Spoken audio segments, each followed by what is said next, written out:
তো বন্ধুরা, প্রয়াগ বা সঙ্গম তো অনেক আছে, কিন্তু পবিত্র বদ্রীনাথ ধামের নিকট শতপন্ত হিমবাহ থেকে আগত অলকানন্দার সাথে 5 নদীর সঙ্গম পবিত্র পঞ্চপ্রয়াগ নামে খ্যাত।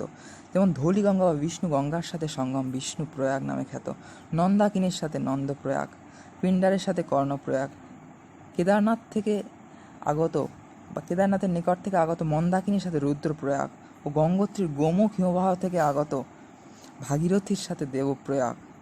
সেখানেই অলকানন্দা তার নাম হারায় এবং প্রবাহিত দুটি নদী এক হয়ে গঙ্গা নাম নিয়ে আসে সেখান থেকে, এবং আমাদের পশ্চিমবঙ্গের এসে বঙ্গোপসাগরে মিশে। সঙ্গমের পর প্রধান নদীর নাম থাকে বা নতুন নাম হয় প্রবাহের। তো এই ভিডিওটা যদি ভালো লেগে থাকে আপনাদের সবার সাথে শেয়ার করে দেবেন এবং সেভ করে রাখবেন, ঠিক আছে? সেভ করে সবার সাথে শেয়ার করে দেবেন যাতে সবাই এই তথ্য জানার সুযোগ পায়।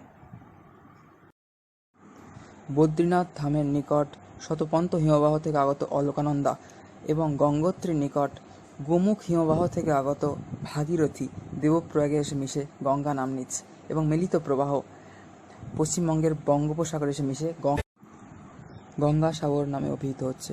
তো সবাই মিলে একসাথে বলুন, হর হর গঙ্গে।